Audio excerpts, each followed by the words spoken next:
This is Christine Brown, and while I have to listen to this podcast as my motherly duty, you have the choice not to. My sons sometimes say some naughty things when they're trying to be funny, but really, they're just being stupid. If you still want to listen, go right ahead. I am not your mother.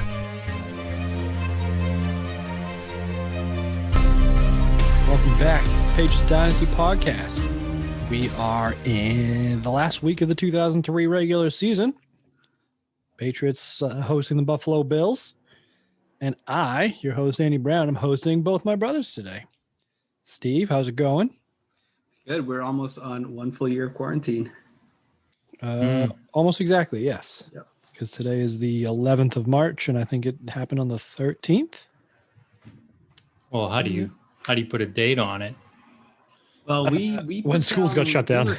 We're on record predicting when it would end, right? Yes. Not too far from 1 year ago, and nobody guessed a year. Correct. Yeah, I think I was the closest, and I said September. Yeah. Of last year. And me and Greg definitely laughed at you. Yeah. Yeah, all of you. And Milo was on at that point too, and he laughed the hardest. Yes. Yeah. So I win, I guess. No, nobody. I just lost less than you guys. There you go. Also with us is Gregg Brown. Nice to see you, Greg. It's great to see you too, Andy. How you doing, bud? Good. Revenge game. This is what I'm talking about. We were talking last week with our buddy Tarek, who we had on, about how if you were to write this as like a TV show or a movie, people would say this ending is too predictable. Like if this were Friday Night Lights, Yeah. and that team lost 31-0 to open the season, then had like all the stuff go on, and the last game of the season they played the same team and they won 31-0, it'd be like, well, you gotta mix that up a bit. That's too obvious. See, It's too Hollywood. That's why this season is somewhat forgettable. Explain you just yourself. like, oh, that's the season we start with the Bills, you know? Then you kind of like throw everything else out there. It's true. Yeah, they The did other have. big news was the Lawyer Malloy trade, but that's also a part of week 1, you know? Yep. The cutting of him. Yep. And the Rodney Harrison replacement, who, I mean, I love Loy Malloy, but it was the correct decision. Yeah, Rodney balled out. He was amazing. Do you have What a did you favorite say, Steve? game Favorite game? from the forgettable 03 season? I don't think it was that forgettable. No, I remembered more than I expected to in this. Yeah, but like I didn't really like kind of put that Broncos game to the Super Bowl season, you know? True. Yeah, If you asked me there was a lot of games I didn't realize were year. this year. Yeah. Yeah.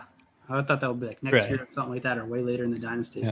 Or even the Dude, Dolphins overtime game. Yeah. The Troy Brown bomb. Yep. Colts game. Colts game, right. Willie McGinnis. That's Yeah. Same. Yeah, this has been a hell of a season. I have a new ranking format since I New don't watch ranking the games. Okay. Yeah. So instead of giving however many trophies, Yep. I'm putting them into classifications. Ooh, all right. Do you want to hear my classifications here? I do. Okay. The first and highest classification is called the title game. Okay. So the criteria being, can you describe the game in 4 words or less? Yes. So for instance, Without the last game we being one of watched, those. Stephen, how would you describe the last game we watched last week? Oh yeah. I love you, Susie game. The kissing Susie Colbert. Yeah. But you don't remember the game from Correct. You know, like that's what I think is a distinction of. So that actually kind of leads me to my second point. So the next categorization is what I'm calling the thumbnail game. So can you, if you put a picture as the thumbnail for like the Ooh. podcast, could you immediately recognize what game we're talking about just from a still shot? Like the Dolphins game. Dolphins game, the Yeah, intentional safety game, Willie McGinnis game. That's a Yep. thumbnail game with him like running down the field, pointing up. Yep. The next classification, hidden gems. where it's like a great game that's been lost to the sands of time, where it's there's no like one defining play, or it's not like a Super Bowl or a, you can't just be like, oh yeah, Rams second Super Bowl, or I would put Panthers Super Bowl. Those are title games. 2001 against the Chargers in that Brady's first comeback. That's actually one of the games that I haven't seen. Yeah. That was The Chiefs game from last year. That was a gem. Yep, absolutely. And then the next classification is business as usual. Nothing remarkable, but so like every Jets game. Yeah, pretty much the majority. Bills games, a lot of the Bills games get like that, real. Yeah. And then slog fests. That's the last, where it's like every Browns game. Yeah, a lot of the losses. Is that 5 categories or 6, Greg? That's 5. I feel like So we 6 could would be losses. come up with one more and then just put like all losses. Yeah, one more is losses. Losses. Yeah. So we could just assign a Lombardi to each different one of those. I kind of like this classification now. Oh yeah, I think we could use that. Title game is 6 Lombardis. Yeah. And a thumbnail game is 5 Lombardis. Yeah, it fits. I love That's it. nice. Yeah. All right, which begs the question: what is this game? I was just going to ask you that. How would you? I know. It's a tough one to pick because it's not really a thumbnail game. You can't really just take a still shot and be like, yeah. I mean, maybe like a picture of it being week 17, 31-0. That's gonna clue you. But you can take a picture of the scoreboard. Yeah. It's not really business as usual because this like stands out as like, oh yeah, that was a pretty unique game, and It was. Yeah. Patriots lore. But it's also not really a hidden gem either because everybody knows it. Like again, the 2 bookends. So the first game, it's almost 30. It's almost a title game. classification's already failed. It's almost a title game because you could say 31-0. Yeah. Well, if you combine it with week 1, then it's a title game. Because if you like roll all the highlights together, right? It was like, oh yeah, the loss sucked, we could bag it, and then we won.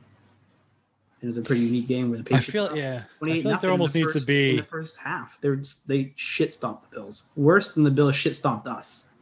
I feel like there needs to be one more classification below loss, which is what the week 1 was, where it's just like a shit stomping.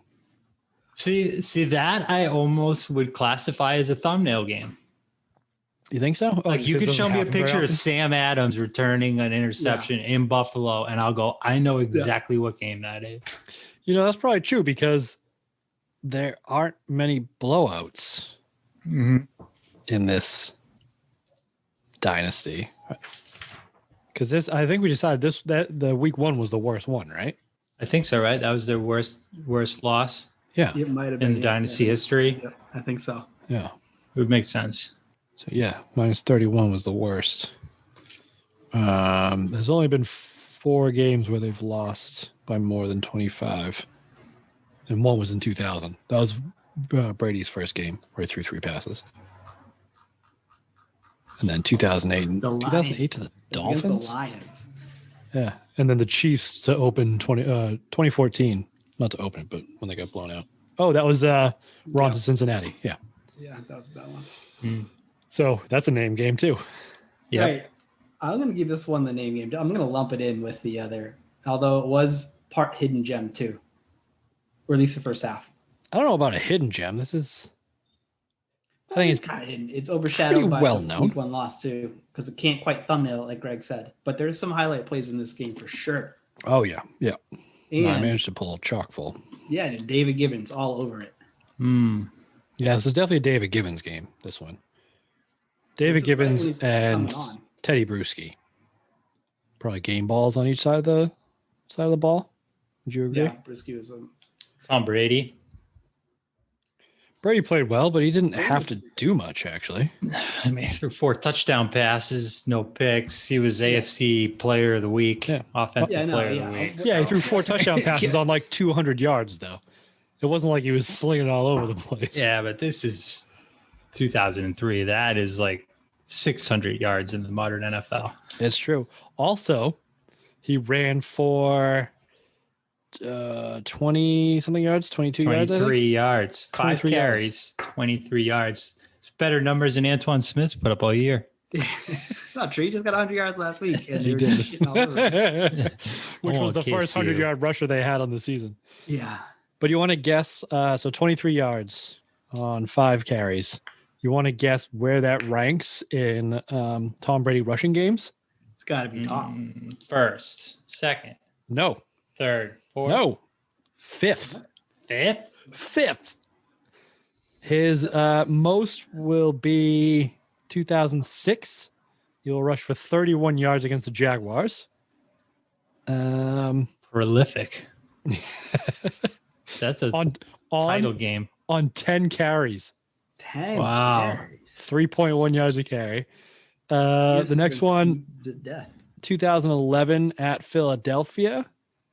5 carries, 28 yards. And then the other 2 games are ones we've already seen, apparently.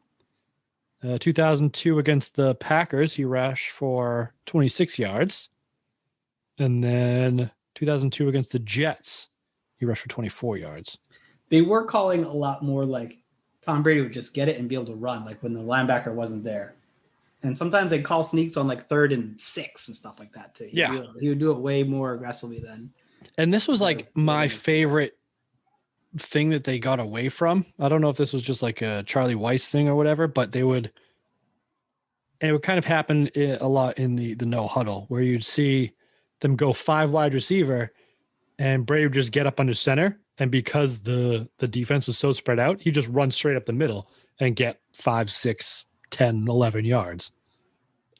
Probably just didn't want him getting hurt Yeah, I mean, I guess. because he almost blew his knee out in this game, which I did not remember at all. Yeah, thanks to his best buddy, Loy Malloy. That shit was. Nah, It was shades of very similar to the 2008. Bernard Pollard hit, honestly. Exactly, yeah. Except it was off to the same kind of side. play. And Except Brady, wasn't trying to do it. yeah, I don't remember this at all. But that was it was a terrible look. Someone fell on his leg dick. Did you hear that? What?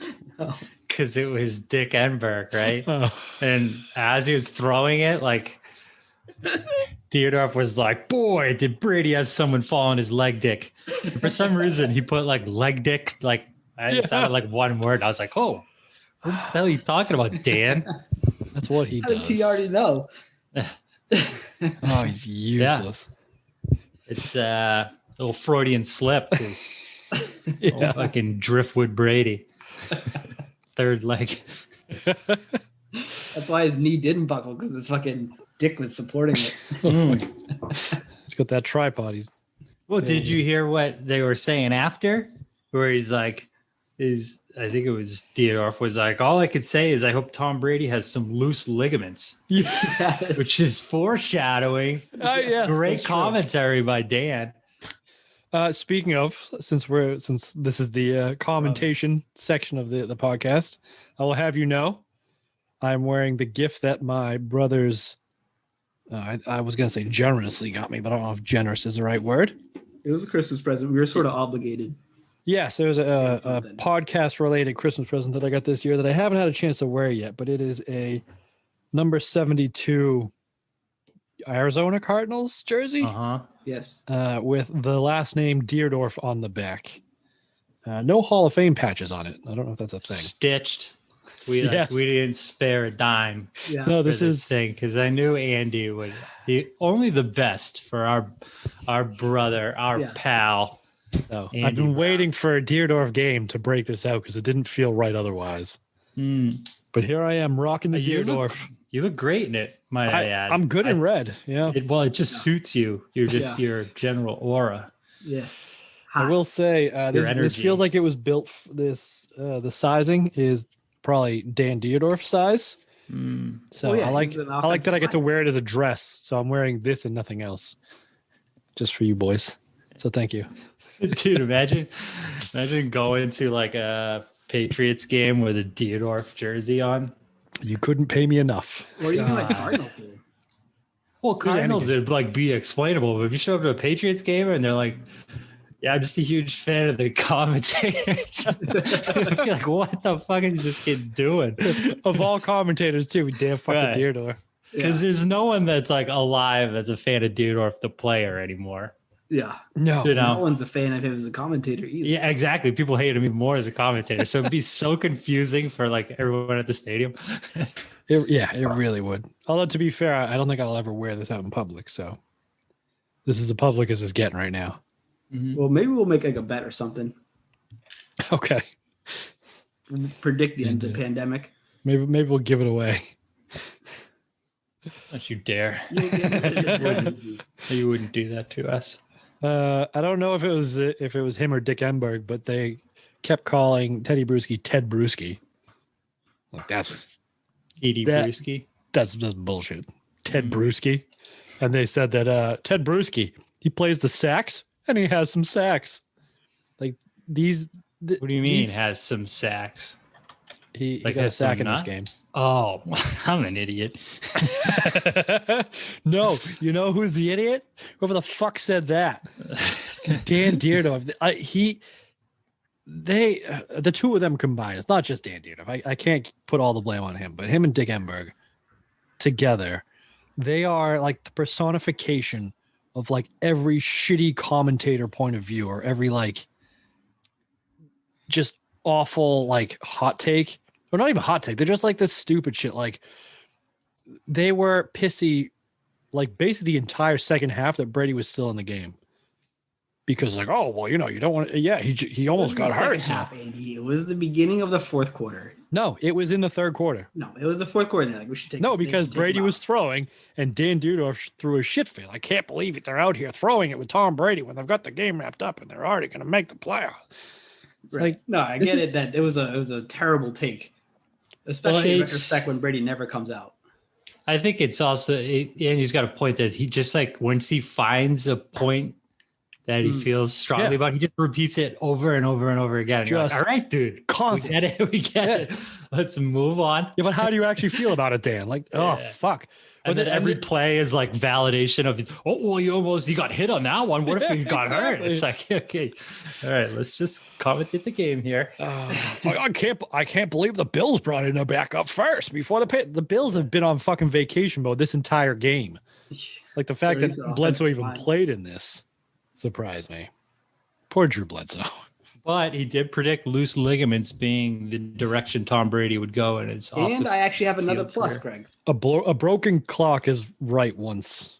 Well, it's like twice a day actually, Andy, because he had another great point. Depends on if you're in military time. They're saying David Patton is kind of coming on similar to Givens right now. So Givens has a sick game, a couple touchdowns, and like a real sweet head fake to get in the end zone on Lawyer. And the toe tap. Yeah, the toe tap touchdown too. He was balling out in this game, and they were saying, "Oh, he's coming on because he's a 7th round pick or whatever." Mm-hmm. Just like Dion was 2001. Yeah. No, Patton. he said it with it was Patton in 2001, where Patton came on at the end of the year. He kind of came out of nowhere from the Arena League that year. But I don't think Patton came on at the end of the season though. Like he definitely turned it up late that year. Like he has the touchdown catch in the AFC Championship game and Super Bowl, and he had wasn't it like week 5 where he had a pass, catch, and a run for a touchdown? Like he was on kind of all year. That's true. Also, another point for Dierdorf here. I wrote down this quote. He throws compliments around like manhole covers, like that. That's good. That is pretty good. You know how heavy manhole covers are, Andy? Yeah. Yeah. You don't just go throwing those around, do you? Well, you don't. It paints the picture. I will say though, they pulled in the Bills radio announcer guy. Yes. Been doing it for a long time, and I was like, well, can we just listen to this dude? I was gonna say, can we just keep it here? That's how he does a blow it there. They're like, oh well, look what we've got here. Let's listen in on him for a little bit. I'm like, okay, I'm in for that. But I have a counterpoint to your pluses. Ooh, counter. Yeah, so I'm just going to debate team here. I'm just going to let this talk for me. Understandably, a lot of long faces on the Bills sideline. Greg, how tough of a task is it as a coach to go into the locker room now and tell your guys how important it is to try to go out on a positive note? Well, they're pros. We've got to go out and try to get off the field better on defense. They spread us out a little bit, didn't make any plays. We didn't capitalize on the one turnover we did get. Our guys will come out. We'll be a little bit more wide open here in the second half, and we've got to finish it strong. Coach, thank you. Quality man, Gregg Willams. You've got to empathize.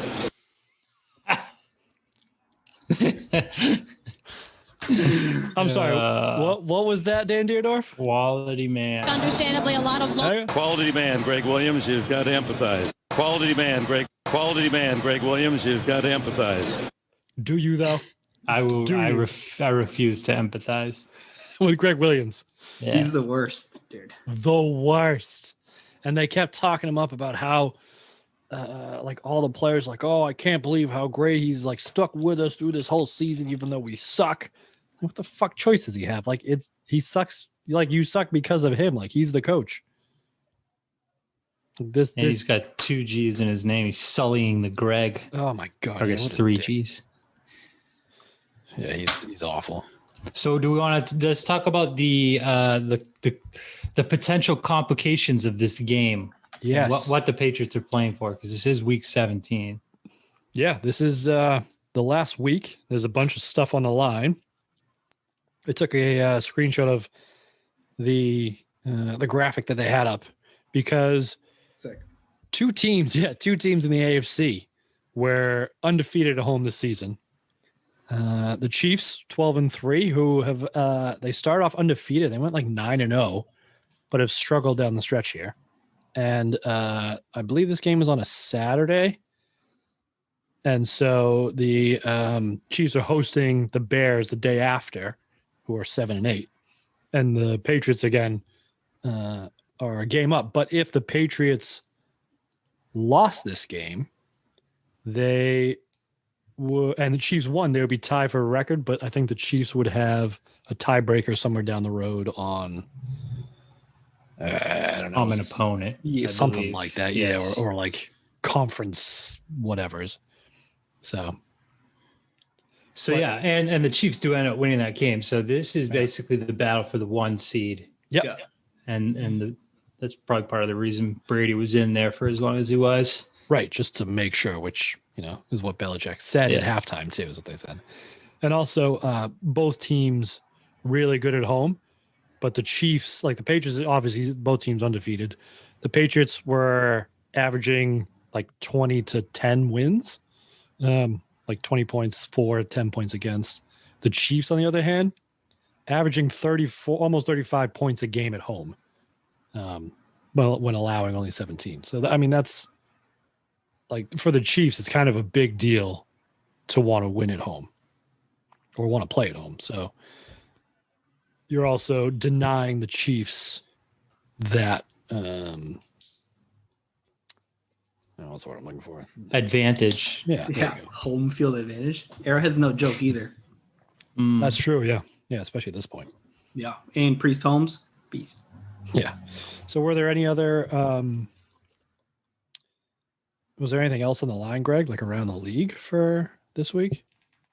Yeah. Do you want, so this is obviously week 17. So there's a lot of, maybe we touch on it after we talk about the game. All right. Yeah. Yeah. Because there's a lot of like results based stuff. That's what I figured. Yeah. Okay. All right. So in terms of if you want to watch this game, I would say watch the first half. Yeah. First half. And then watch kind of like the end of you can watch the fourth quarter too. Watch the first, not even the fourth quarter. Watch the first half and then the last couple minutes to watch that INT that we all know the game sealing one. Yeah. That I think is. That could be your thumbnail, Greg. There you go. I don't know if it's not memorable. Yeah. I didn't remember it was an interception until. Oh, really? I remember the interception. I thought it was Teddy Bruschi. I thought it was a 4th down play. I remember like a goal line stop at the end of the year, at the end of the game. No, yeah, I thought they put their starters back in. I thought they put their starters back in too, Andy. Yeah, but they didn't. No. Which was even better because it was Larry Izzo with the interception to end it, to keep the 31-0. He was playing two. He was one guy versus two. He had the guy in the flat and the guy deep, and he like bumps the guy in the flat, goes deep, makes the interception. Yeah. And then I thought it was Teddy because like Teddy flips the fuck out and is like on the field, and they have like this crazy hugging party in the midfield. It was awesome. Yeah. With the entire defense and Troy Brown there. Dude, they are so fucking stoked. So yeah, it was a fucking hell of a party at the end of it. But But yeah, I think the first quarter is basically the Patriots offense did whatever the hell they wanted. The defense against the number 2 ranked defense in the NFL. Were they? Oh, I missed that. So Buffalo had a tough year. Yeah, they had a tough year. Oh, they were. That's right. In terms of yardage, they were the number 2 defense in the NFL, and they were number 5 for surprising, for points against as well. Yeah, so, their defense was sick. They had playmakers everywhere. Yeah, their so top 5 defense. Though. Yeah, their receivers are good. Their running backs are good. Drew Bledsoe was good. It also felt like the O-line. And I don't know. It may have been Dan Degraw too that pointed this out. That it seemed like the defense wasn't trying. The Bills defense wasn't running at 100% effort either. On the Bethel Johnson touchdown, where I don't remember Nate who Clements, my boy. Yeah, you have his jersey, right? Kind of half-assed it and got stiff-armed in the chest and just like didn't even really try to make the tackle. Dude, Bethel is like peak Bethel because he's been playing awesome these last couple weeks too. He's had a kick-ass year. I'm hyped on Bethel right now. Yeah, that jersey looks so much better. I don't know how he didn't stick because he's been playing great. And not just, I mean, okay, so speed, Ooh, I got a good comparison. Ooh, okay. Cordarrelle Patterson. No, Bethel's like shiftier. No, well, I just mean from like a game impact, right? You're not giving him like 10 targets a game or anything, but like every time he gets the ball, he seems to do something that's like, okay, that's a big play. And his biggest contribution is on kickoff returns. Mm-hmm. And even in this game, I think Bethel Johnson's biggest contribution was kickoff coverage. Yes. Because Antonio Brown, the other Antonio Brown, the Bills Antonio Brown, was not a kickoff. The same one. I looked it up. I was like, what? No. Well, yes, no, it's not the same one. we went over this week 1, I think. Oh, I totally forgot that. It's the Antonio Brown that you draft by accident in fantasy. And kick yourself. But yeah, so he was a bit of a burner in this, and Bethel Johnson ran him down on kickoffs that probably would have been touchdowns otherwise. Like ran this guy down from behind when nobody else could catch him, like from the other side of the field on one of them. So Bethel Johnson, I'm big on him in this. Mm-hmm. And like that's the kind of players you like that make the most of their opportunities. Yeah, you know. And so I'm kind of but I think it was a couple weeks ago, maybe in the Jags game, they said that he didn't play because something to do with his preparation for the game wasn't up to snuff. Like it wasn't, the Patriots weren't happy with it, so they just like benched him for a game. So there may have been something else going on there, but every time he's on the field, he does something. He makes a difference. Yeah, he like wasn't prepared, so he didn't even dress. Yeah, didn't prepare well enough for the week or something. Some show you that. Yeah, similar to Reuben Brown in this game. He gave him the old fucking Malcolm Butler treatment. Yeah, we're not going to give you a real reason. We're just going to sit one of our better players. Yeah, and in a Super Bowl for no reason. Bill Belichick, you're a hero. You're God. Yes. I mean, there's got to be something there. I can't believe that never came up. I know.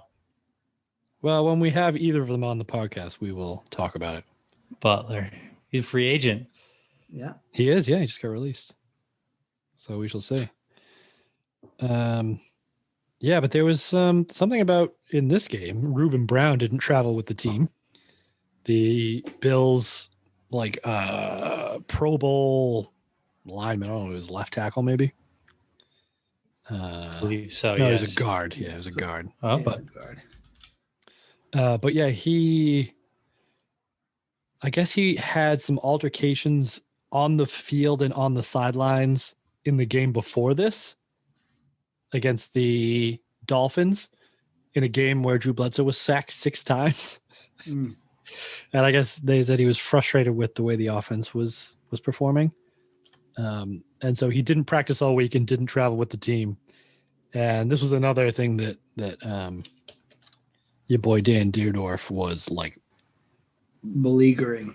Yeah, he was upset about this, about the fact that Reuben gets to stay home and still gets a paycheck, but all his teammates are here battling it out, which I think, if you look at the score, is probably a questionable statement. But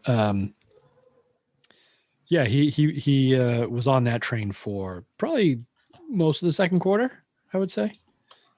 About how Tell us how you bad really this feel about offensive Deerdorf. line looked. Are your nipples hard underneath your Deerdorf jersey? Or what? Rock yeah. solid. Underneath your theater. Reuben Brown, 4-time second team All-Pro. Yeah. Always the bridesmaid, never the bride. Well, that's because he doesn't show up for his team. Is that the most Bills stat ever? 4-time second team All-Pro. Well, they have been 4 times second place NFL. Yeah. Just, fits. Ruben, Yeah, so- I'm more of a Cuban guy myself, a Cubano. Cubano. Yeah. I did find it strange that Patriots go 14-2, set a franchise record for wins, go on to win the Super Bowl, and have 2 Pro Bowlers. Yeah, that's what. Well, I mean, I'm wearing one of them's jersey. Ty Law, baby. Is that is that the jersey from this year? Yeah, That's the jersey from that's why I wore it today. Oh no shit! Yeah. So who was the other one? 03 Ty Law Pro Bowl jersey. The other one's Seymour, right? Yep. Yeah. Damn. So no offensive player. Yeah, that makes sense. This offense has been Harrison. I think you could have made a case for Harrison. I He agree. stuck out as like pretty Brewski. dominant. Brewski probably should have made it. He had their an defense amazing probably game. should have had more than 2, being how dominant they were, because they've been absolute crushing teams. Yeah. And Brady's just- Wikipedia.com is saying that William McGinnis is a Pro Bowler too. Maybe he got in as a As an alternate. Could be. Doesn't matter. It's not like any of them played, right? Actually, no. This was when the Pro Bowl was after the Super Bowl, isn't it? That's right. No, Ty Law did play in this game. Yeah. I bet he did. Yeah. But yeah, Pro Bowl jersey. the Mike Vrabel had an interception early in the first quarter. Bill's first drive, I think. First And drive, that was this defense 28th interception on the season. 28 interceptions is a lot. It moved them into first in the NFL. I don't know if that stuck, but it was also the most by Patriots defense since 1964. Which is a long fucking time. Also, in 1964, I'm surprised you could get 28 interceptions because I don't think teams threw more than like 3 times a game back then. But Yeah, well, that's why, because they kept throwing so many goddamn interceptions. because they're so bad at it. But this team was also only allowing 9 points per game at home.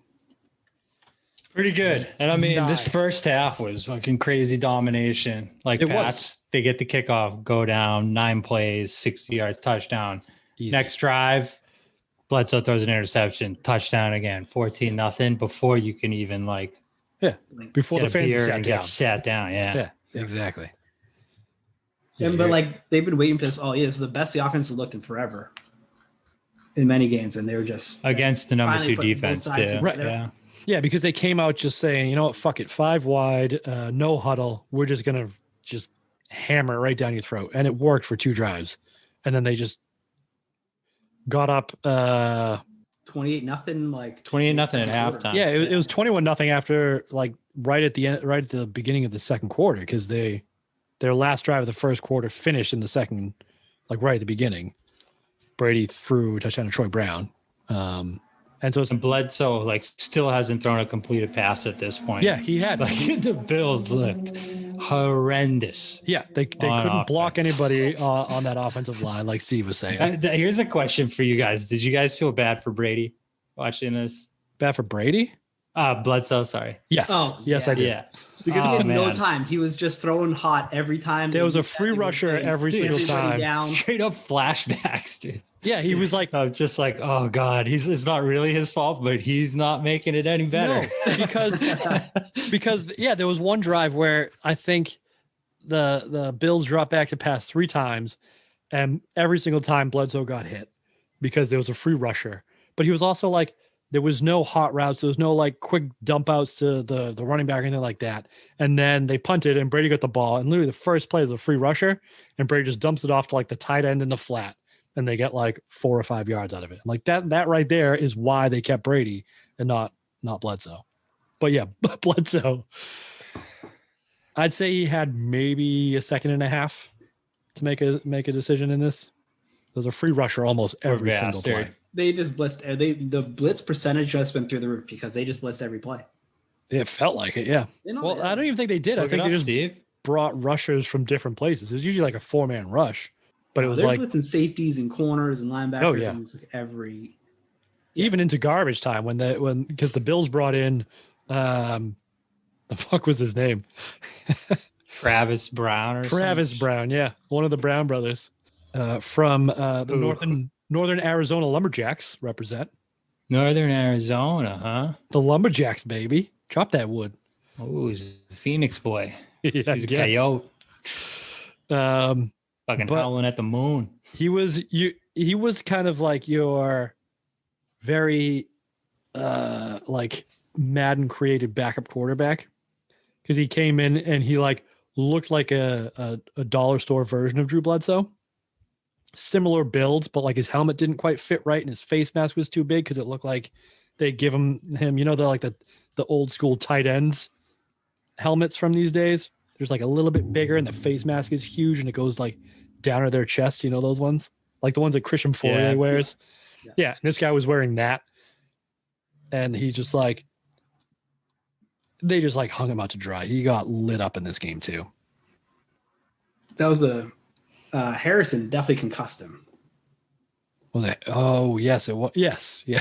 He was walking out he had to come out and he was clearly concussed and he came back. Oh, wasn't that the tight end? Yeah. It was the tight end who became this, but you mistook them because they look exactly the same because they're wearing the same fucking helmet. Yeah, the helmet was just like down. It was like a beard. Yeah, it's one of those ridiculous ones.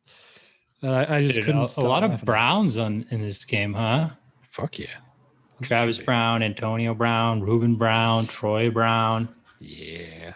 Greg Brown, Andy Brown, Steve Brown. Dan Deerdorf. Oh, no. Yeah. Who else? Well, there's a couple of Travises. We're going Travis Brown. We got Travis Henry, who was literally the only bright spot in this game for the Bills. Who bared none of the burden. Ooh, let's play this game. Yeah. What game are we playing? You know, where like you go from like last names to first names. Yeah. All right. So Travis Henry. Henry Winks the third. Henry Winkler.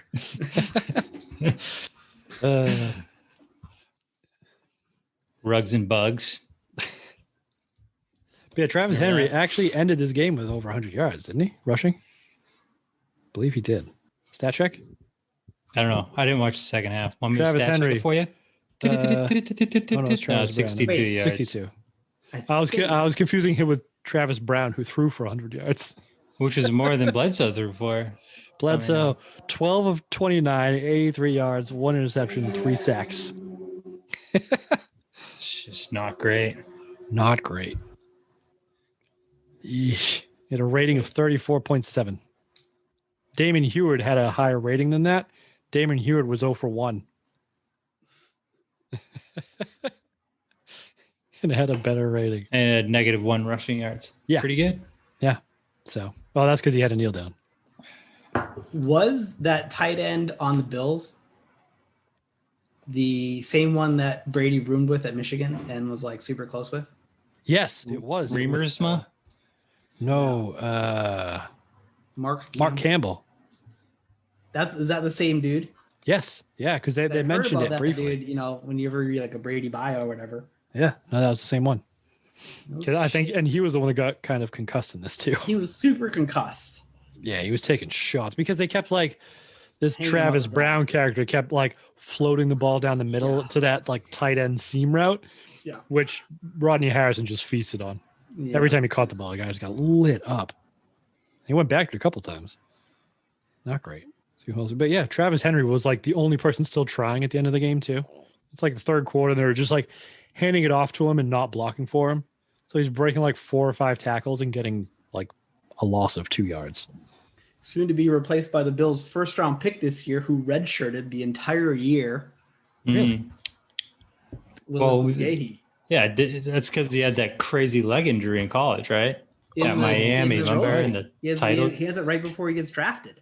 Yeah, it was in like I don't know if it was a national championship, but it was in the bowl game, right? Yeah. It was a Rose Bowl against Texas. And That where was did the they draft grossest him? shit ever. Where did they draft him? Early? First round. Jesus. He was their first round pick. That's so Bills. Like, and they had a high pick. They weren't like awesome last year either. They didn't make the playoffs either. No, they did not. Running backs were like way more valued back then. I mean, this is true. But still, the dude had a gross ass knee injury in his last game at college. And Well, speaking of which, do you want to got him all year? You want to talk about the Around the League, our new segment? Yeah, it's a good spot for it. All right. So this is the first edition of the newest segment that I will probably forget about next time. But The first and last. we're calling it Around the League with Greg Brown. Okay. You know, and you can. Oops, wrong one. Yeah, Was it right? supposed to The be? other Greg one? It's supposed to be. That's the one. Yeah. So let's take a little gander. Let's take a walk around the NFC, the AFC, see what else is going on outside in the playoffs. the 'cause, realm like, of the Patriots. Yeah. Let's do it. playoff it's- berths are made. Not only that, but some records were set this year. Really? So, yeah. Jamal Lewis would complete his 2,000-yard season this week, Oh, yeah.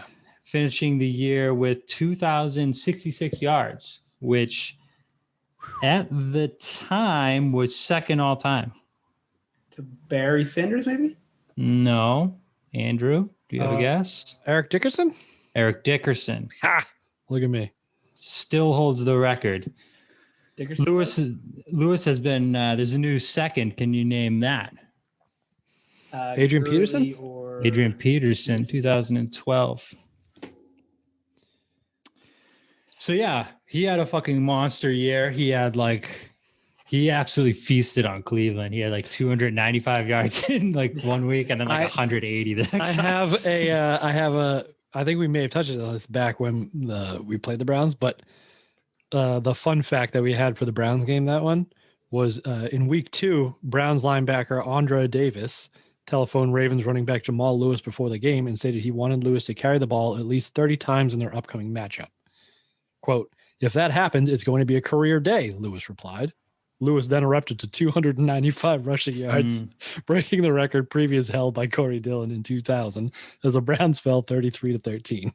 So the Browns defenders literally called up Jamal Lewis like, "I fucking dare you to run 30 times." He's like, "Okay," and runs for 300. Yeah. And then did it again in week 16. Yeah. Like a buck 80. Ugh. So, I mean, like Steve was saying, the running backs are way more valued. So also in this year, Priest Holmes set what was at the time the record for most touchdowns in a season. Oh, yes. 27 touchdowns. Which was broken by LT soon eventually. after, yeah. Like 30 something, which is ridiculous. So interestingly, it was 2005, Sean Alexander broke it, and then 2006, That's LT right, broke right, that. right. So I remember that, like How about Sean Alexander? Yeah. 3 out of 4 years, the record Sean was set. Alexander, yeah. So LT had 31 touchdowns. That's the record as it stands now in 2006. Yeah. So a little around the league playoff updates. Give me the playoff picture. The playoff picture. So the AFC is the Pats in first, the Chiefs in second. Yep. Colts in third. They win the AFC South with like the same record as the Titans. Right. But they won it head to head, I think. And they're both wicked good too, right? They're both like 3 or 4 lost teams. I think there were 4 lost teams. Yep. Yeah. So then Baltimore wins based on defense and Jamal Lewis. They win their division, the AFC North. So they actually have a worse record than the Titans, but so you'll get Baltimore and Tennessee wild card game, and then the Chiefs or the Colts will play Denver. Okay. So those are the 2, and then that's right. I remember the Colts Chiefs in that. Pats have buys. I So remember that Colts Denver game. I don't remember that either. No, I think I do. It's a pretty, yeah. We'll get to that maybe once that game, like that's what we I'm get saying. closer to the Patriots, Yeah. because obviously we know that we play the Titans and the Colts this year. So the Chiefs, after having this amazing year, are basically one and done. Yeah, fall apart right at the end, which is interesting. Yeah. Mm-hmm. The NFC. So the NFC finishes with Philadelphia as the 1 seed, St. Louis as the 2 seed. That makes sense. Panthers as the 3 seed. Oh. Green Bay as the 4 seed, which I'll get to in a minute. Seattle and Dallas as wild cards. Okay. So I don't know if you remember how the Packers got into the playoffs this year by winning that division. So it was between them and Minnesota going into the last week of the year. Okay. So Minnesota, this is the Culpepper, Randy Moss team. Era, so it was fucking sick team. With who's our other wide receiver? Chris Carter. All he does is catch touchdowns. Yeah. So it is like 1,000th catch or something on a highlight the other day, and it was catching a touchdown on 1,000th. Of course. All he does is catch touchdowns. So last week, Minnesota had like blown the doors off Kansas City. It was like 45 to 20 or something like that. So that was a big win. That was actually a big game for the Pats. Moss is like in peak Moss form. He had like 7 catches, $111, 2 touchdowns in that game. So now into week 17, all they need is like, it's one of those situations where like they either need to win or Seattle wins or tie. You know, it's like one of those things where like 4 things have to go against them for them to not make the playoffs. Yeah. And they're playing the 3-12 Cardinals.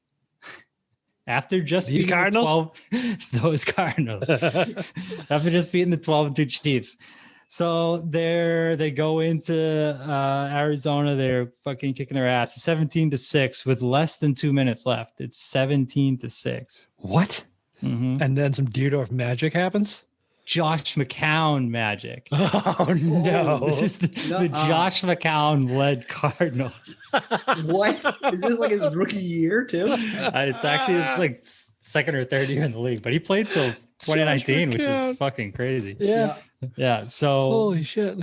McCown leads them down. They score a touchdown. I think they convert like a 4th and 10 on that drive. Damn. They get an onside kick. Nice. Recover that. They start driving. They're like down within like the 10-yard line of Minnesota. It's second down. They have 1 timeout.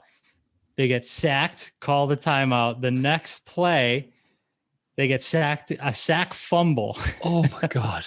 So it's now 4th and goal from the 24. No. With like an expired play. It's the last play of the game. They can't clock it and then nothing. And some fucking way how Josh McCown pulls this bullshit out of his ass. It's like it was very similar to the Super Bowl with the Steelers with the touchdown in the corner against Cardinals. Yeah. Oh yeah. Same idea of play where he's just like launches it into the back corner of the end zone and this guy like toe taps it. And that's the last play of the game. The Cardinals win 18-17. The Vikings are out of the playoffs. The Packers are in. Season done. Wow. It's one of the most ridiculous games I've ever seen. To lose your season against a fucking 3-12 team like that. Whew. Josh McCown and a 3-12 team.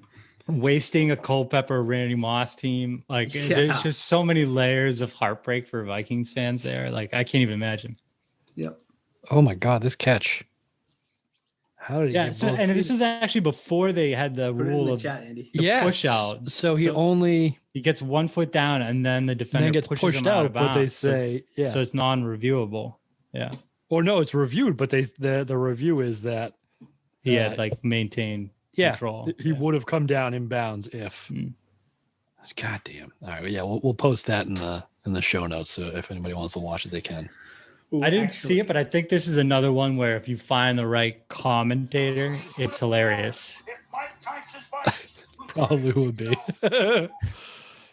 Where the guy's like, "Oh no, the Vikings!" Right, because we talked about the other day. the ending to the Saints game. Yeah. How could you do that? Where they scored the lateral touchdown and then missed the extra point to tie it to go to overtime. And I think that kept the Saints out of the playoffs, didn't it? Or was one of the factors. The Saints did not make the playoffs. Yeah, they did not. They finished 8-8. So they had a chance if they had won that, but yeah, sounds like they would have. Brutal.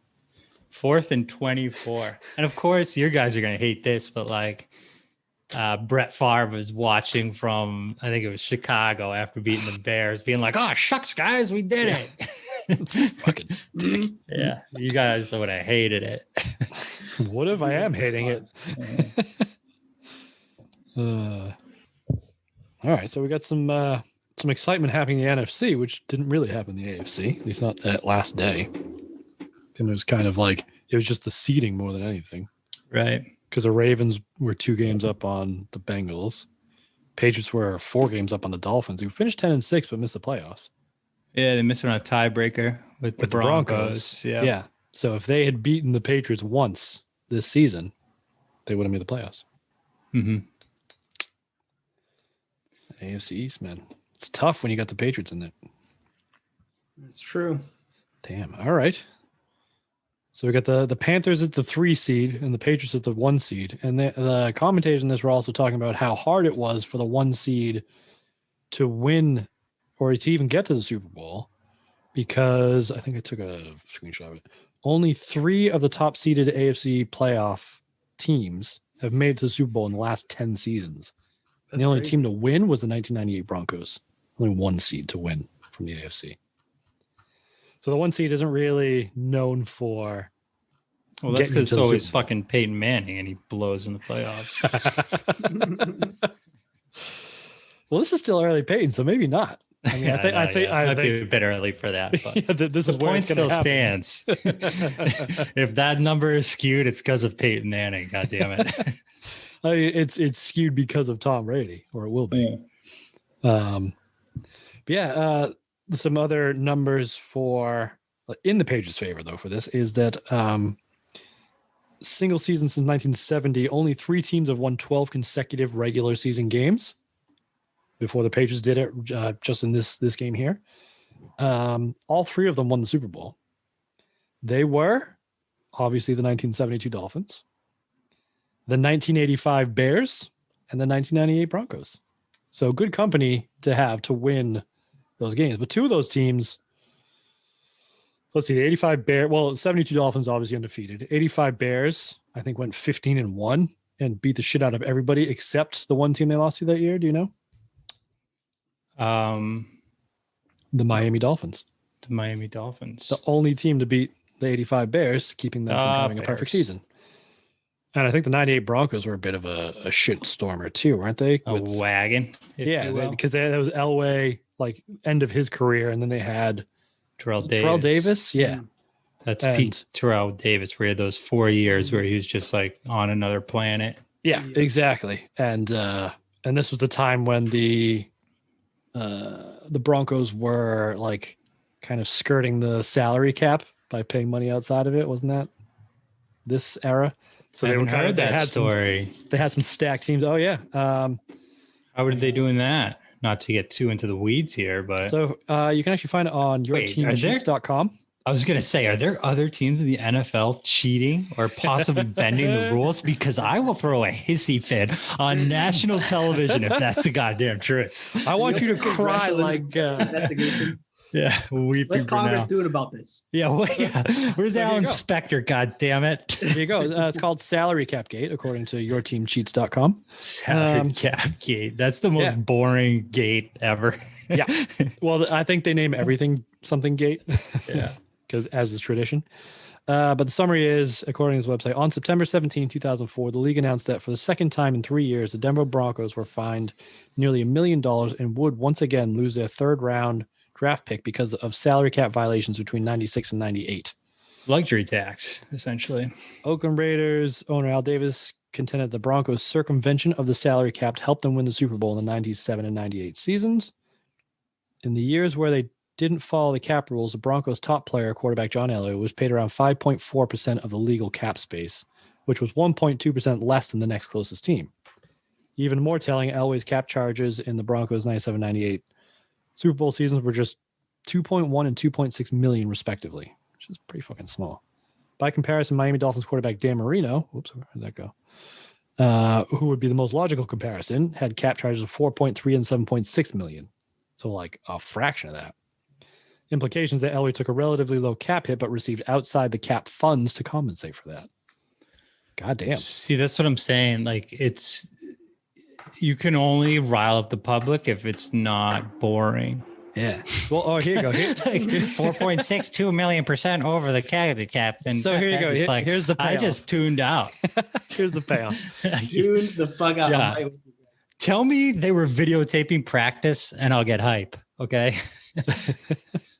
The Broncos' explanation for the infraction goes something like this. Owner Pat Bowlen was trying to build a new stadium for the Broncos and was short on cash, so he asked Elway and running back Terrell Davis to forfeit some of their paycheck now, and in return, he would pay them back plus interest after the season. Just cash? She's just giving them checks? Yeah, fuck it, outside, you know?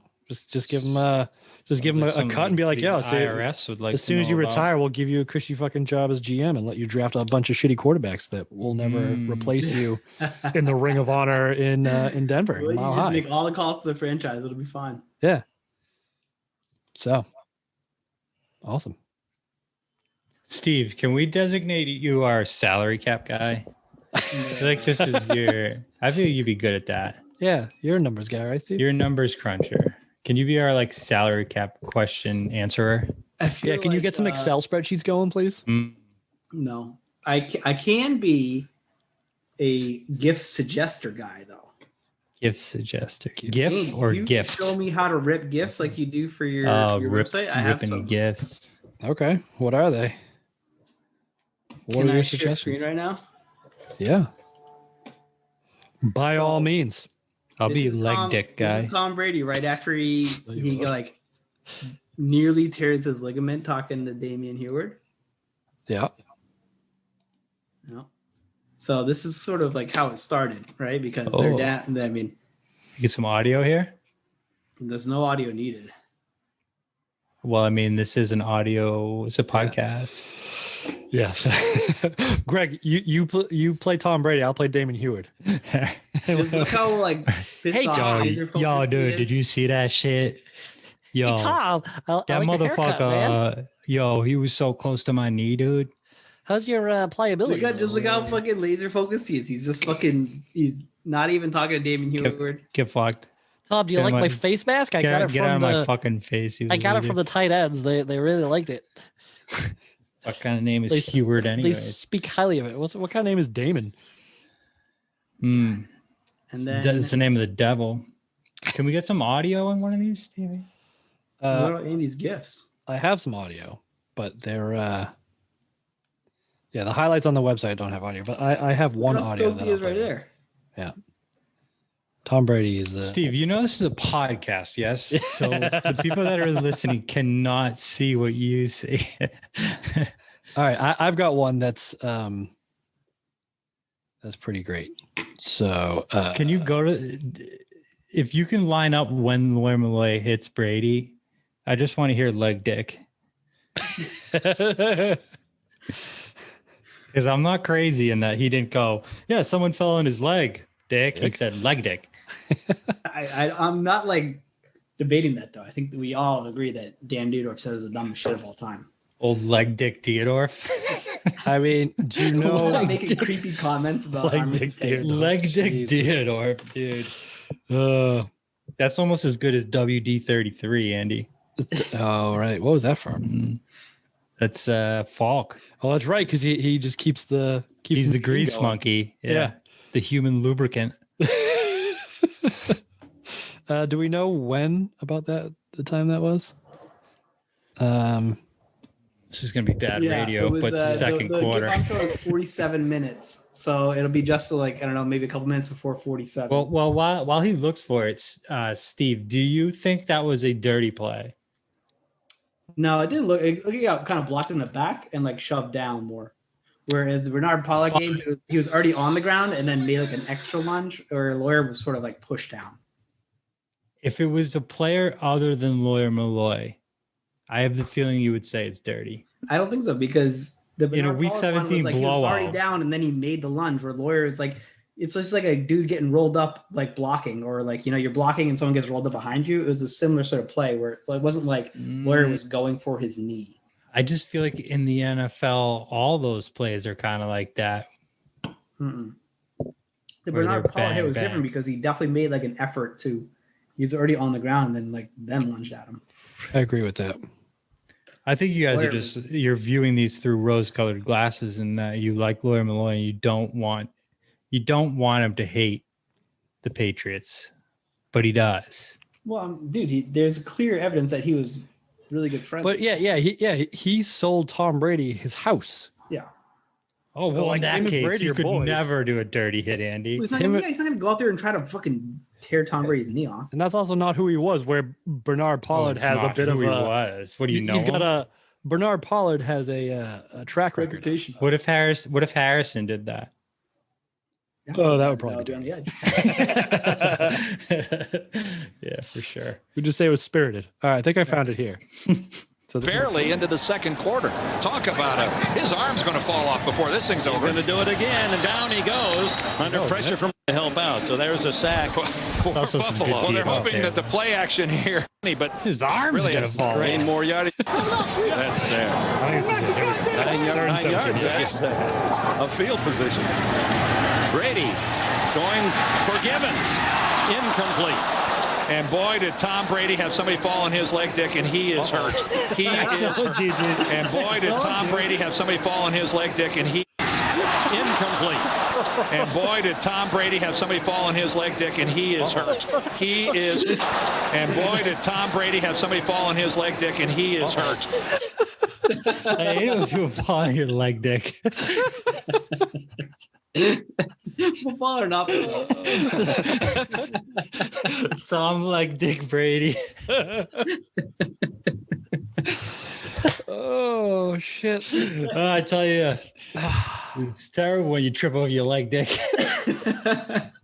You never want to see it. A man tripping on his leg, Dick. Oh no! Oh God, That's awesome. I was right though. Yeah, You were right. you got to give it Tom to leg Dick Brady. All right, but I also think you're right. Like this is where he talks about the ligaments too. Yeah. Oh yeah. Yeah, it's a great. They showed that replay over and over again. It was like. Oh yeah, this was like they don't do it so much anymore, but they showed the wide right replay. They showed Drew Bledsoe getting his lung caved in replay. They were just like, hey, let's hit all the low lights. yeah. Let's see if he talks about the ligaments real quick. Oh, this is really awkward. Coming from the far side. Might have been Malloy, his good friend. It is Lawyer Malloy. And look at the left knee and ankle of Tom Brady. Oh boy. That is when a quarterback is at his most vulnerable. Standing there with your legs straight out, and that hurt. You could almost see the bend. It's remarkable that. The only thing I can say is I hope Tom Brady has loose ligaments.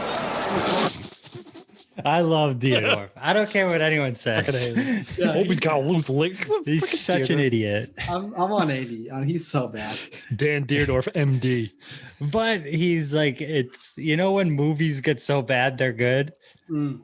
You know, there's the thing I hate are movies that are like somewhere in between. Like either be so bad you're entertaining. Yeah, but like or you be can't really watch good. like a ton of movies that are so bad they're good. You know, like those are good once in a while. That's a good point. Or if you get too much of them.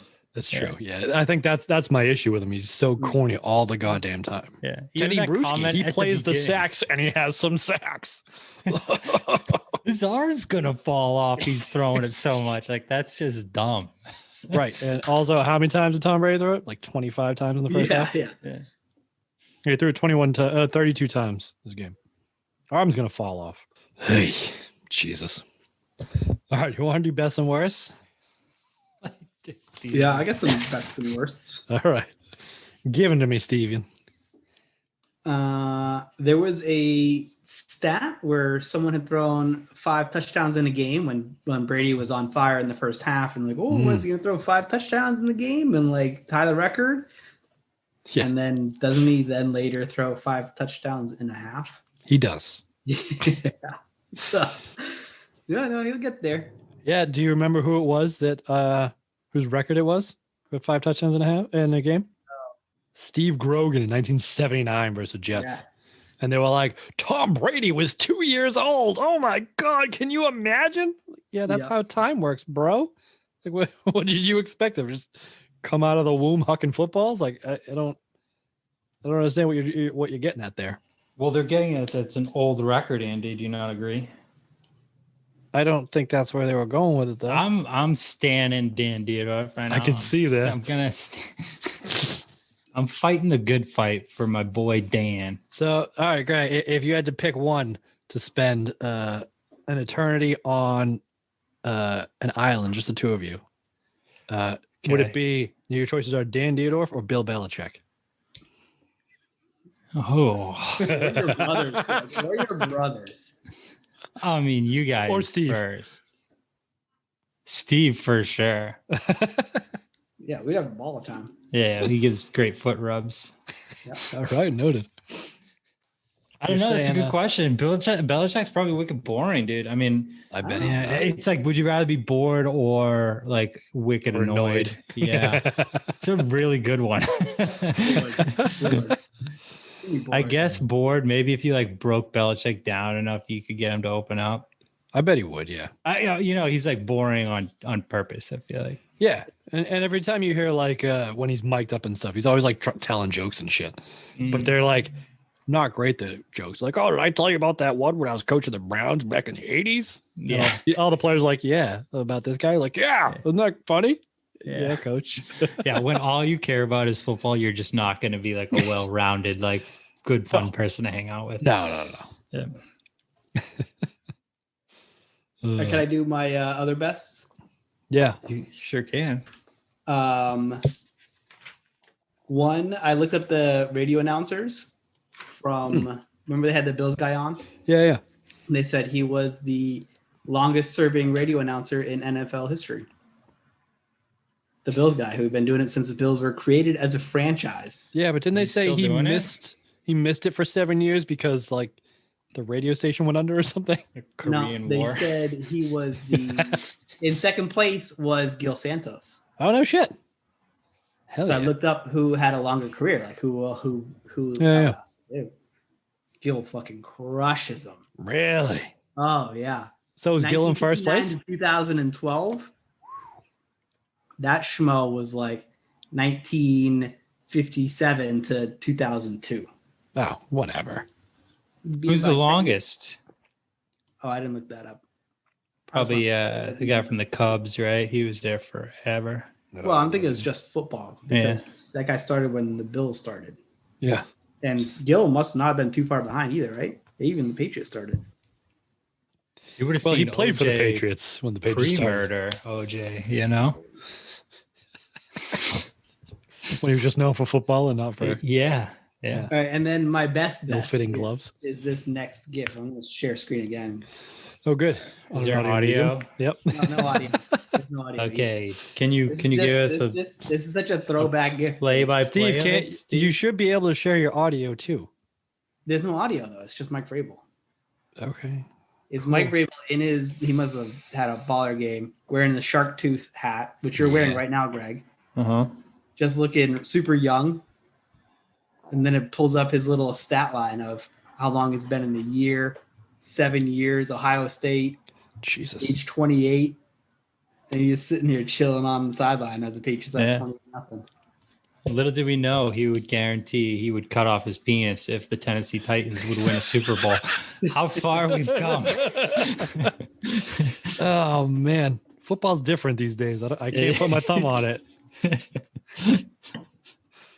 But, oh, man. All right, Gregory. You want to do your best and worst? Yes, I do. Okay. So my best was a Sam Gash sighting. Yes. Best Sam name Gash, for a fullback? Yeah. No. I looked up his Wikipedia.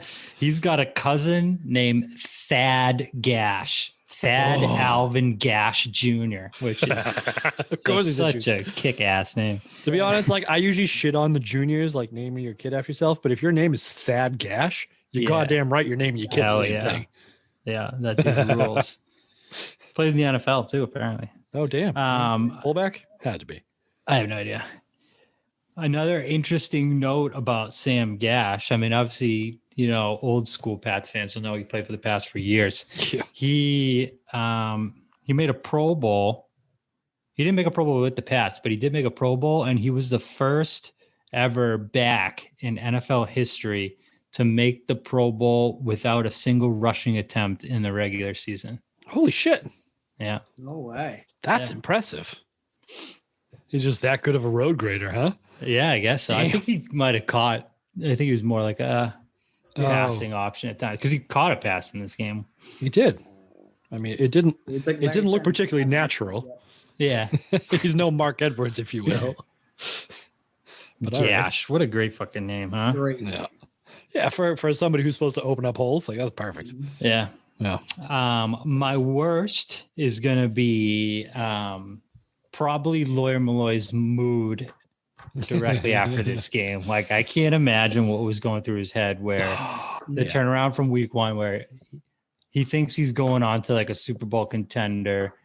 Yeah. They beat the Pats 31-0. The whole city's behind them. They got Bledsoe. They got stacked ass team. They're 2-0. They're like, dude, this was such a good decision to go to Buffalo. I'm gonna fucking I'm gonna shove this down Belichick's throat too. And in the wrong 3 months, decision. They're out of the playoffs. Yeah. He just fucking hurt his buddy Tom Brady. Yeah. And they fucking are trash. Also, on the Patriots' first drive, it was Lawyer Malloy who was called for defensive pass interference in the end zone, which set up the first touchdown. And like he was the closest player to Givens when Givens scored his touchdown too. So not even a great game from Lawyer. Goddamn shoes. Yeah. So not great. Yeah. I mean, I still love Lawyer Malloy and I'll always love Lawyer Malloy. Absolutely. Part of the law firm, but just you got to feel for him for his dreams being shattered at this point. Yeah, that's brutal. Mm-hmm. Yeah, because I mean, and I guess he kind of had a say in the decision at the beginning of the season, but like he was also being asked to like take a pay cut and stuff. Yeah. So I understand that. I got no problem with the decision he made. No, he's a pro. He needs to look out for his family. I get that. Oh yeah, absolutely. So it sucks. It does suck. Yeah. That's what I'm saying. It's all about setting expectations in life where if you expect to be bad, you'll never be disappointed. But if you set that bar too high, you're asking for the hurt. Isn't there something with like a dumpster and a trash can or something like that, Greg? You have an analogy for this. What? And if like you expect a dumpster and you get a trash can, you'd be like, oh, all right. I think we talked about it in the pod before. Too? Yeah, I haven't heard that. I don't remember that at all. Yeah. I like the setting expectations. That's good. That's Greg's approach with his wife, with Kelly. Yeah, right. Yeah. She expects I'm a dumpster fire, and then she just gets a trash can fire. Yeah. That's exactly. Yeah. Setting expectations it's a real part of life that we need to get better at, I agree. Yeah. Both at work and in your personal life. Mm-hmm. Yeah, and you want to set them as low as possible is the key, I think. Yeah, we're all mediocre. The three of us are like definition of mediocre. Oh yeah, and the sooner we accept white guys that, with a podcast, like that's that. If you look up mediocre in the in the dictionary, it's three white men with a podcast. Yeah. We're actually a cliche. We're a meme. Yeah. This podcast that we're doing now. Yeah. What do you call a group of white males? You call them a podcast. Yelling into the abyss. Exactly. Yelling into the universe. Well, all right. That took a turn. I wasn't expecting. We're all going to die one day. You guys think about that? Yeah, but you know what'll live on forever? This fucking podcast. You're fucking right, dude. You're gonna run this thing. Yep. Dude, that leg dick fucking comment, that's in the annals of time. It'll never die. Yeah. Oh God. There's somebody in like 2060 when the Pats are terrible. They're going to be like, oh, I wonder how it was when Brady was playing. And they'll be like, damn, this Dan Dierdorf sounds like a dickhead. I wonder where he's buried. I'm going to piss on his grave. Too far? Too far. Yeah, I'll take that back. All right, I'll do my best and worst to recover from that. My best, I got a couple.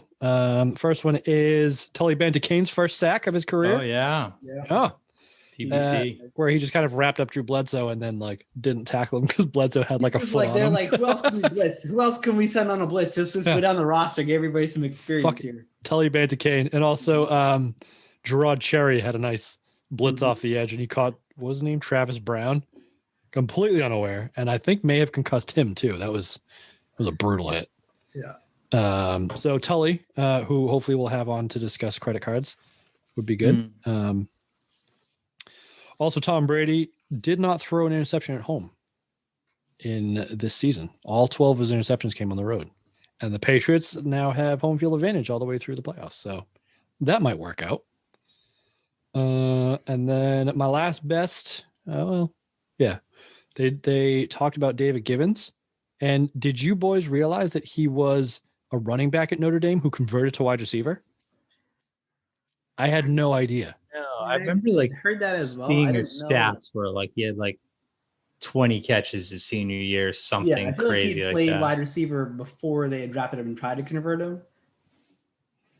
I don't know. That's what the commentator said, that he was a running back at Notre Dame and then he converted to wide receiver and the Patriots drafted him as a wideout. He looks if that's the case, he is. Yeah, he's a natural wide receiver. He's like, but he's also like built like a big wide receiver too. Like that's not a running back build. I wrote this down watching this game. He is what we all wish N'Keal Harry could be, or Malcolm Mitchell. Well, Malcolm Mitchell was he was, but that's the prototype that I think Belichick was looking for, was that David Givens and then the Malcolm Mitchell and probably even Aaron Dobson. The big-bodied wide receiver. Aaron Dropson. Call him what you will. Kenbrell Dropkins. That one doesn't quite work, but I like it. But speaking of misses. They're bullshit, Andy. In 2000, he had 24 rushing attempts, 25 catches. And then his senior year, he had 33 catches, 6 rushes. Yeah. So he started as a running back, converted in college to a wideout. No, but like 1999, he had 14 catches and 13 rushes. So he was kind of close. Suck on that. First year, he had 4 carries. And no catches. So he's basically James White. Cool. You showed me.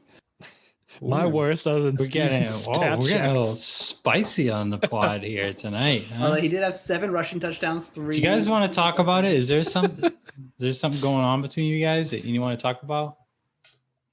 Yeah, I'm just insanely jealous that he has a dog and I don't, so I'm taking it out on him on the podcast. It's pretty great. Yeah, go fuck yourself. Yeah, dude, those videos that you send every day that are all the same, they're sick. I love them. I'm living vicariously. Yeah, they're not for you. They're for Ellie's kids. Yeah, well, man. Hey, just know every time you send one, there's someone out there that hates it, Steve. But no, Greg. If I was posting on Facebook, that would be true. But I put it in our group chat for our family, so I know it's not somebody who hates it. It's specifically me. Yeah. So, Greg, is there something you want to get on? Is there something between you and Steve that's going on? There's always been something. There's always been something pick between from me the and fucking Steve. list. Yeah. First of all, he's a big dumb asshole. Okay, he's a pea-brained fucking uncouth piece of shit. So we'll start there. Uncouth, okay. As the pot calls the kettle black. I was trying to think of that word that you use about like people that are bad at technology. What is it? Oh, Mennonite. No. It's, is it Mennonite? God. Isn't that a religion? I think it is. A Luddite. A Luddite. That's what it is. Yeah. I actually, ever since you explained that word to me, I'm hearing it everywhere. You know how that happens sometimes? Yep. It's a good word. It's a great word. Yeah. Luddite. You're a fucking Luddite, Steve. That's what you are. I hate technology. What do you mean? I don't know. It's just a sweet word, dude. Shut up. Yeah. Okay. Cool. But yeah, speaking of misses, my worst, Adam Vinatieri has missed 9 field goals this season. That's the most he's ever missed. 24-yarder. Yeah, missed a chip shot. Hooked it. And Belichick was like, "What the fuck?" Yeah, and then went and got them another field goal anyways. It's like, right. Because it was 28-0. They could have gone up 31, and he misses the chip shot field goal.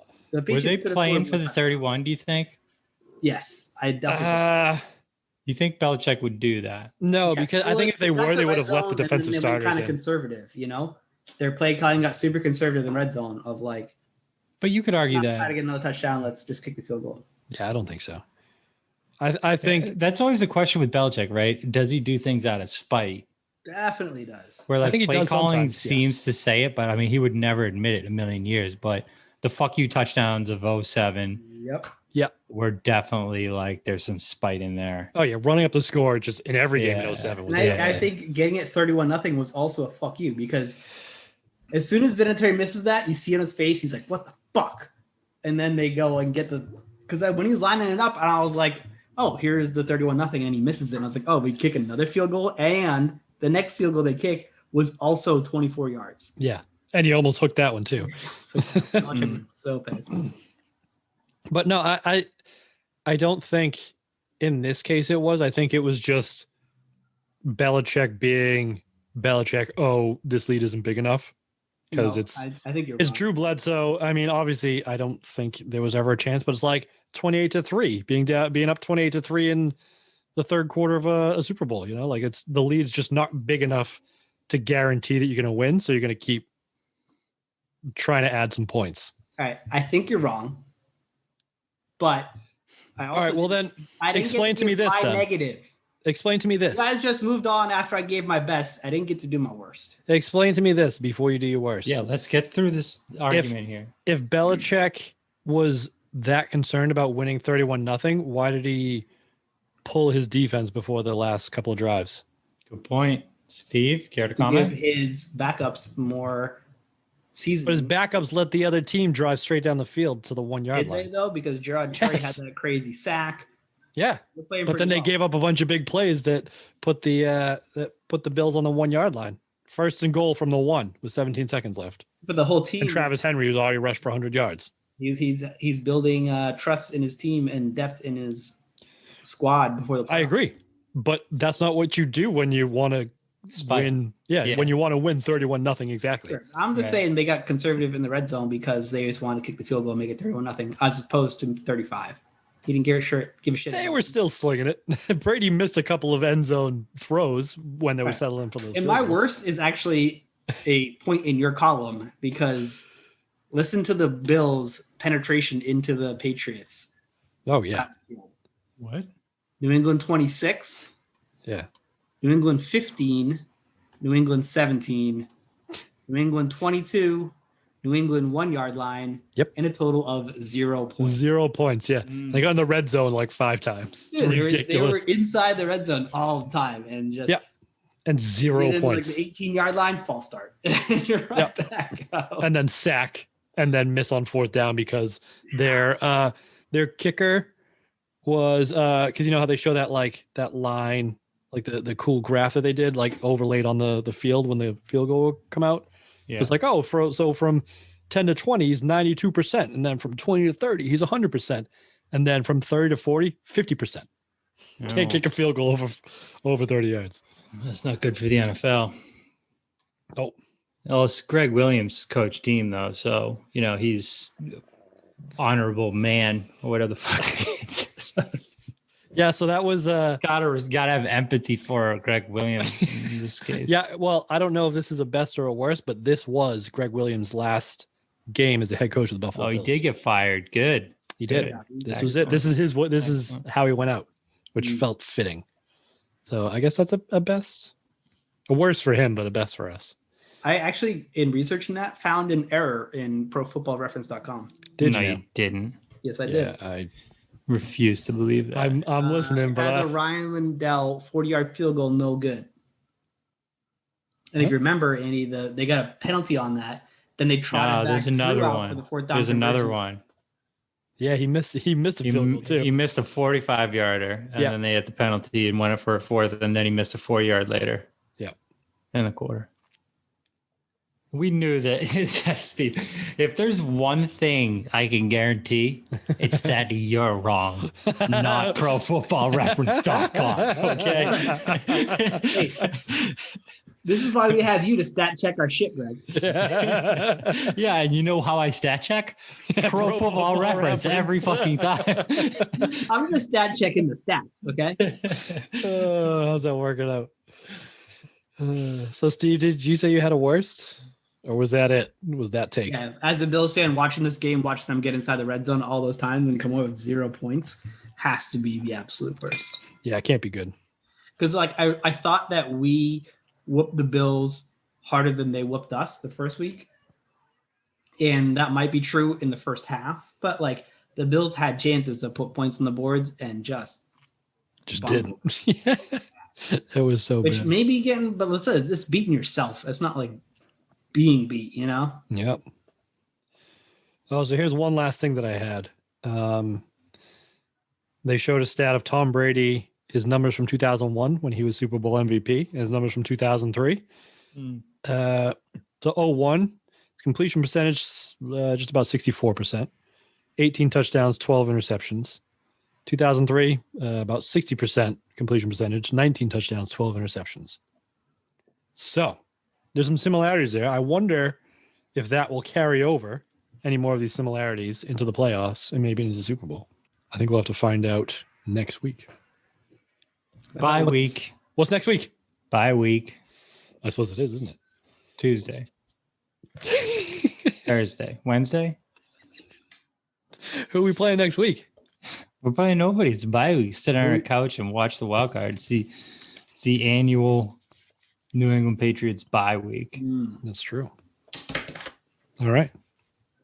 Well, and then I don't think that'll make very good radio. So we'll play the winner of either the Colts. No, we can't play the Colts because they're the 4.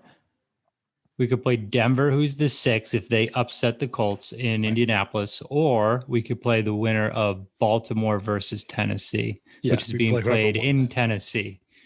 So Tennessee's pretty heavy favorites because they were 12-4, tied for the AFC South lead. They were favored by 1 in this game. Really? Yeah, according to Steve's least favorite website, Pro Football Reference. So that might be wrong. I didn't say shit on Pro. I just thought I saw a normal. Okay. 40. But yeah, I think the Ravens are a good team this year. I read their quarterback play is hilarious. The Ravens? Oh, yeah. Yeah. Do you want to hear? There are 3 quarterbacks that threw passes this year. I'm looking at them. Kyle Bowler was number 1. Anthony Wright and Chris Redman. Wow. Woof. I remember Chris Redman. Yeah, I don't remember Anthony Wright. No, I've never heard of Anthony Wright. Never. I guess he wasn't. No. You remember Kyle Bowler, yeah? How could you not? Kyle Bowler maker. All right. Anthony Wright, more like Anthony Wrong. Wrong man for the job. Let's just go right to the playoffs. Yes. This team's good. The Jamal Lewis, 2,000-yard rusher. Yep. Ray Lewis, Ed Reed. Top 10 defense. Adalius Thomas, Peter Bullaware, Chris McAllister. Yeah. The defense was ranked 3rd in yards against and 6th in points against. Yeah, but they're facing, and they had like 8 Pro Bowlers compared to the Pats, who had 2. They're facing the country strong Pro MVP. This is true, yeah. Co-MVP. Also, Jeff Fisher, noted mustache, incredible head coach, who would definitely not get blown out by the Patriots in 2006. Speaking of Tom Brady's 6 touchdowns. So next week we will find out who we're playing. Do we want to spoil it now or no? We're going to hold off. I think everyone remembers. It's suspense. Yeah, it's not like, ooh, I wonder what could happen. Let me just Google it real quick. Well, let's also add like season awards here. The MVP, there's co-MVPs of the NFL this year. Peyton Manning and Steve McNair. Country strong. Yes. Country strong. Steve McNair. The napper extraordinaire. Napper extraordinaire, yeah. My boy, Aaron McNair. So I think So yeah, the if worst that doesn't thing. cue you into who we're playing next week, then you're listening to the wrong podcast. And you I think the don't know worst what's thing going for the on. Patriots would be to have to play both of those players, right? Yeah. That would be like the hardest road possible to the Super Bowl. So hopefully that doesn't happen, and the Patriots will have an easy road to the big game, and we'll see what happens next week on the Patriots Dynasty podcast. Oh, also, if you have any feedback you want to do, you want to text us. What's the number? I know Steve will remember it. Greg, do you remember it? 555. 505. You want to give me an area code? 8043. Yes. 603-505-8043. Yeah, so text the Dynasty Hotline. Yo. If there's Those any stat checks, memory vitamins I've been taking are doing great. Is that just you stop smoking weed? No. That wasn't a no. All right, yeah. So next week on the Patriots Dynasty podcast, we will see you later. See you later. See you later.